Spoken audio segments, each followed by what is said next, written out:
Hi everyone, welcome to Business for Builders. My name's Max, and today for our third episode, I'm joined by Tony Gattari, business trainer, business developer, and all-round good guy.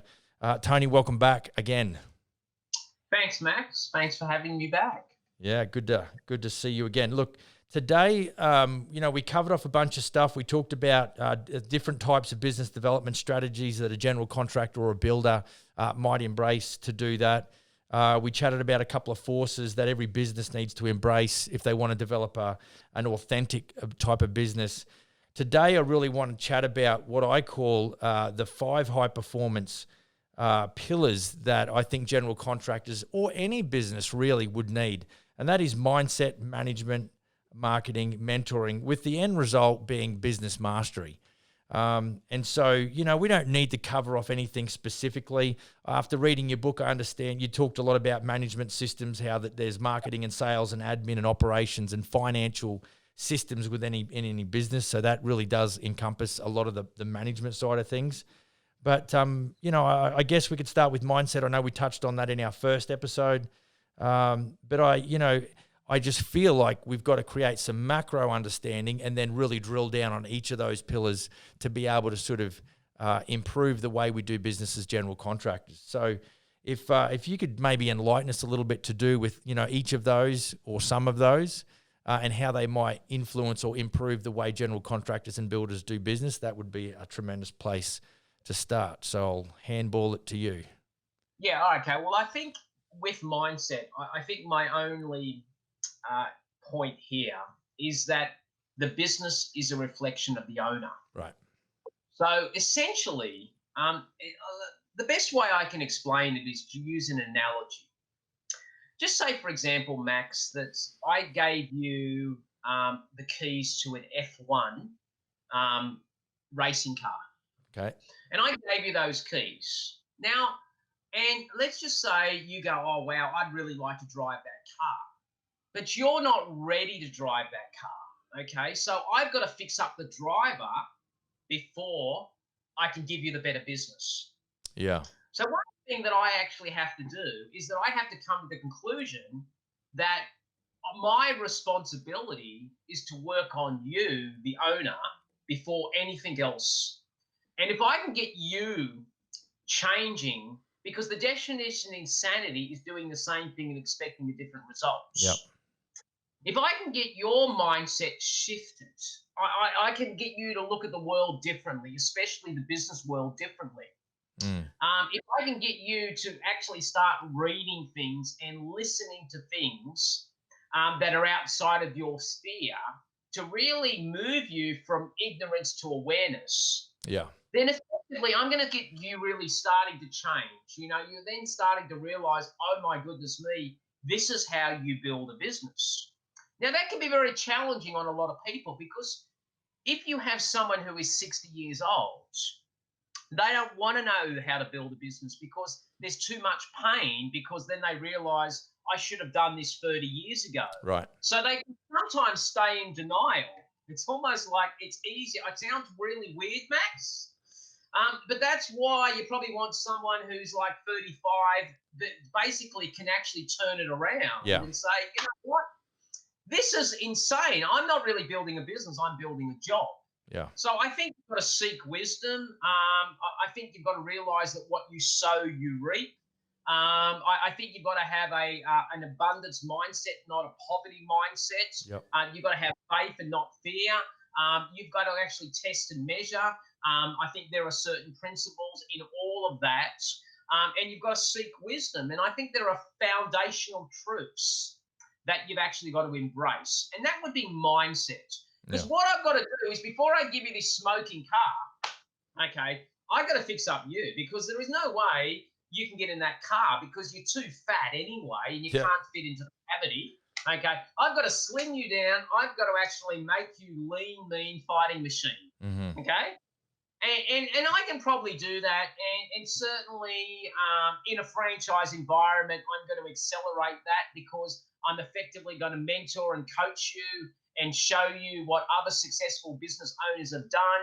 You're probably going to actually speak to the other successful franchise operators, and they're going to tell you the good oil because they've already done it. You don't have to reinvent the wheel. You just have to realize how they think. Yeah. And it just changes you, because when you're around successful people, by default, you become successful. Yeah. You can't soar like an eagle when you hang around with the turkeys. Mm-hmm. It's impossible. So, you've actually got to make that shift of who you're going to listen to moving forwards. And I think that goes back to really changing the outcome. Yeah, I think that goes back to, like you said at the start of the first episode, about making excuses and suffering excuse-itis. As long as you're standing there and playing the blame game, essentially you're saying that you don't actually own the problem, so therefore you can't find a solution. Whereas the opposite of that is to say, all right, I am responsible for the outcome. Now I'll go about trying to find something that's going to remedy my situation. Yeah, and not only that, Max, even if you brought one of these guys on board to join your franchise, for example, I would regret later on that you would probably say, I regret putting them on, because they become high maintenance. They blame you for their non-success, okay? They're expecting you to do everything. So they have a victim mentality. Yeah. And I think that's the sort of situation we've got. Now, the challenge you've now got is, just so I've got your mindset right. Okay. The next thing I have to do is that before I do anything on the car, okay, I've actually got to ensure that you have vision, because without vision, people perish. Okay, and what I've got to do, it's almost like if I gave you a set of keys, Max, and I gave you access to my car. The first thing that you would ask me is, where do you want to go? Mm-hmm. You don't start a journey in a car without knowing the endpoints. Yeah. Do you know how many people in business start a business without knowing what their endpoint is? It's insane. It's bizarre. It's like you wouldn't do it. So effectively, you have to know the end game. You actually have to know deep down, why are you building a business? Is it because you want to create a sizable business that will give you lifestyle? Is it because you want to actually systemize it to sell it? Do you want to do it so you can actually pass it to your kids moving forwards in that sort of way? Yeah. But you've got to know that distinctly, because ultimately, in the day, what are you building it for? You're not just getting through the day. You actually want to build something. So you've got to have that vision, okay? And I think that's incredibly important. Yeah. So that's essentially, it's like you're harnessing the power of intention. So if you set that up in 2-5-year plan, and so every day it's like, well, I've understood what the end result is. I've reversed engineered. This is why I'm doing what I'm doing this week. So there is a high sense of purpose about what I'm doing day to day, week to week, month to month. And essentially, a good coach, or even in your business, I know this, is that you would set goals and you would set targets, and you would have targets for weeks, for months, for years of what you're trying to achieve. Because, it's not, Max, it's not that we aim too high and we miss. It's we aim too low and we hit. Sure. Okay? Good point. And we get comfortable, we're earning a good enough money, and we say, oh, well, this is as good as it gets. And I think the role is to actually measure what you're actually getting, and really to have those targets, because I'll guarantee you, if you have a target, you will achieve that target, because it becomes a focus of your life. Yeah. And if your target is, I want to achieve this amount in sales, and you can measure that on an ongoing basis, I will guarantee you'll probably achieve it. Yeah. Yeah, it's powerful. All right, man, what can you tell us about management and management systems in a general contracting business? Okay. Enlighten me. Okay, well, look, management systems are incredibly important, because I think what happens, and I'm going to go back to the car analogy. Okay. I probably made a bit of I exaggerated. Your car is not really an F1, okay? It's not this amazing car. To me, it's a 1963 Volkswagen Beetle, okay? And it's got this really crappy engine, okay? And it's got a 1300cc engine. The problem you've got, Max, is at the moment, every time you try to accelerate the car, the engine shakes Mm-hmm. because there are no systems. So you're trying to speed up the car, but because you are the car, Yeah. okay, so before you do anything, you need to upgrade the engine. Mm-hmm. I need to take out that 1300cc engine, and I need to put a Porsche engine, which is potentially you can do in a Volkswagen Beetle, okay, and I need to drop in a Porsche engine. Okay. That's what a management system is. A management system is the upgrade of the engine. Yeah. It is so vitally important. I can't underestimate it because it gives you leverage. Yes. Leverage is achieving more and working less. Yep. And you and I know that general contractors, they can spend hours and hours and hours doing quotes. They can go home, they're all speculation quotes. They haven't qualified the client. They will spend 3 to 4 hours. Yep. Now, I know and you know that if you've got a good system, I can make a rock star quote in 15 minutes. Mm-hmm. Because I've got all of the intellectual property in there. I've got the price files in there. I've got the recipes in there. So I'm making my life really, really simple. Yeah. That is the power of a system. Yeah. The system allows me to do the estimating better. It allows me to do the job costing better. I can see the profitability I'm making on each job as it goes through. It also has the ability to do the scheduling if I wanted to do for the workers who are on site. Mm-hmm. So you can imagine the power of something like that if you embrace the system, because the system allows you, the business, to run when you're not there, because the system is you. Yeah, so it's sort of like the business it should be run by systems, and then people run systems. So Correct. that's what gives you the authentic business ownership Correct. status. And the role of the business owner is to protect, is to enhance, is to improve the systems. Yep. But the systems need to be followed by everybody. It's unconditional. It's non-negotiable. And if someone doesn't follow the system, you warn them, okay, and then you remove them, okay, because the system is the business. But the business owner actually has to follow his own system. Yeah. You can't sort of say, you do it for everyone else and I'll do my own thing, okay? And that's the benefit of a franchise, is the systems are already there from day one. You don't have to build them. Mm-hmm. You just have to embrace them, okay? Yeah. That's the benefit. So I guess, we could probably, I just see a lot of general contractors that just go, look, I'm too busy. I'm too busy pushing this square wheel to go and take a look at your round wheel, which is hilarious. So what they don't know, they don't know. And you're always going to get that, like, too busy doing what?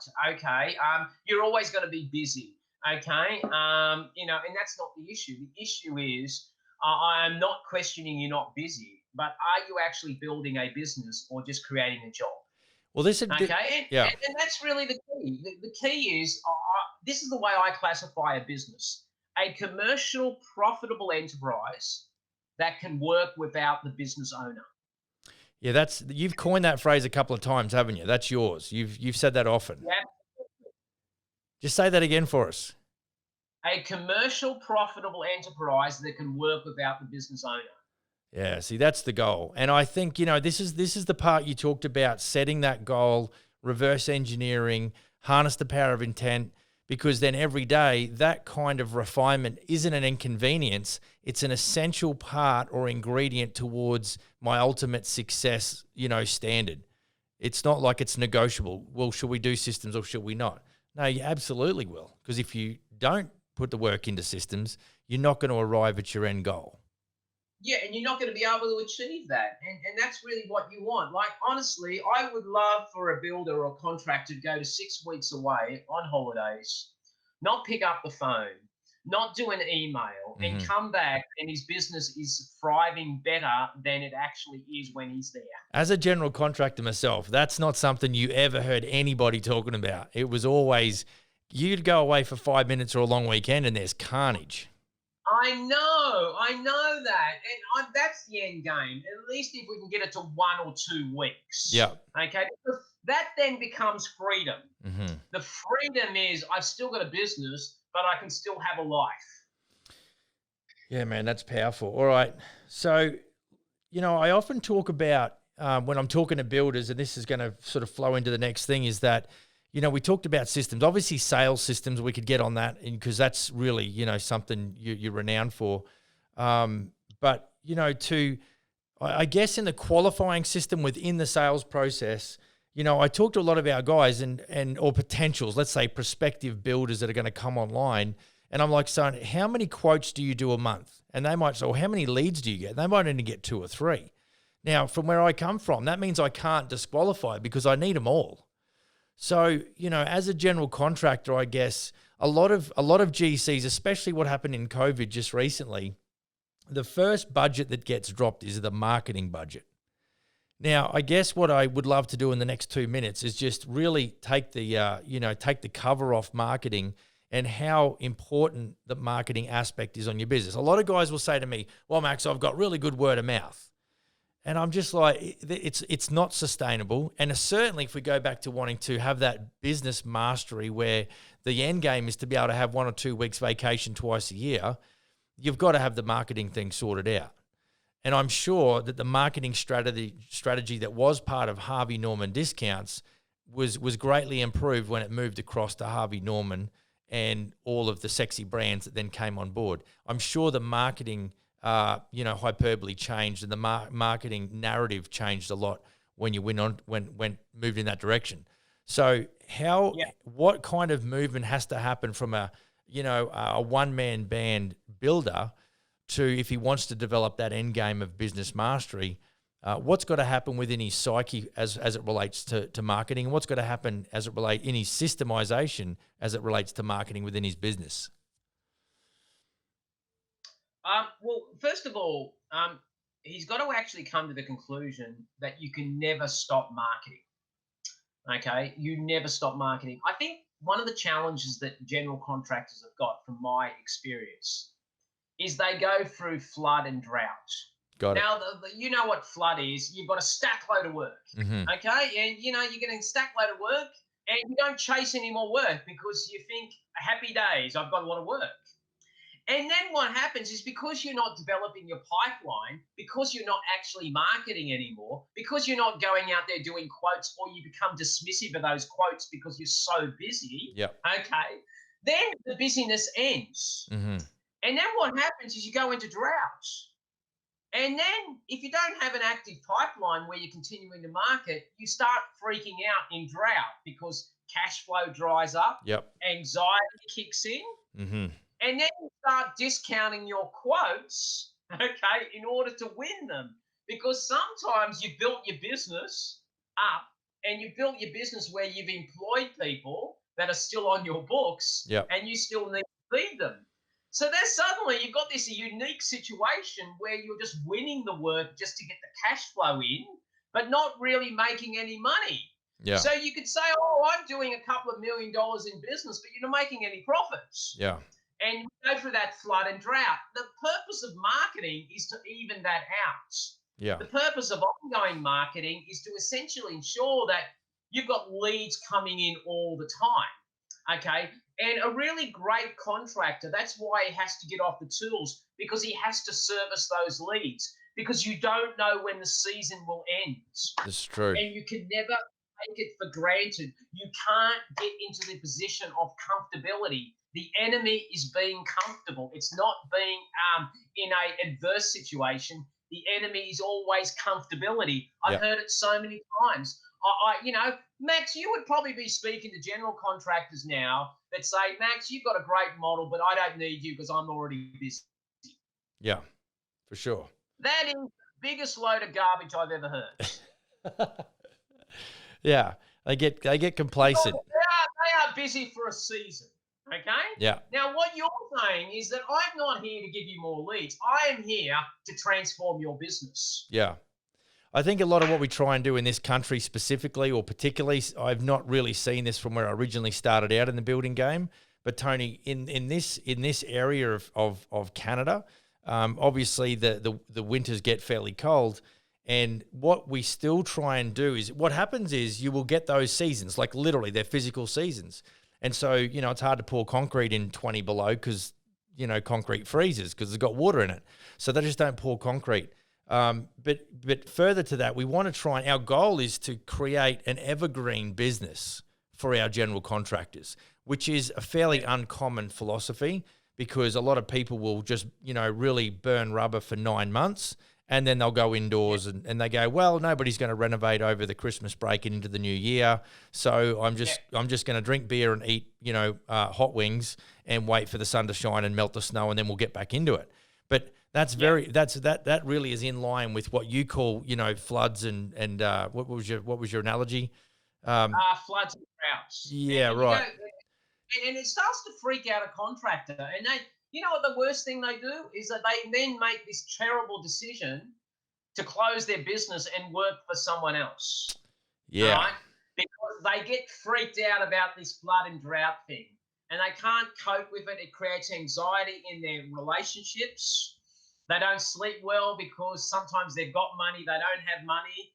Then they play stupid games with suppliers and play the dodgy and, install it and then go from one supplier to the other. Yeah. And the suppliers are funding their entire business. Yeah. Or worse than that, they actually buy toys with the money that they've got, even though it's not really the money, it's the business money, but they think it's their own personal bank accounts. And in Australia, they buy boats.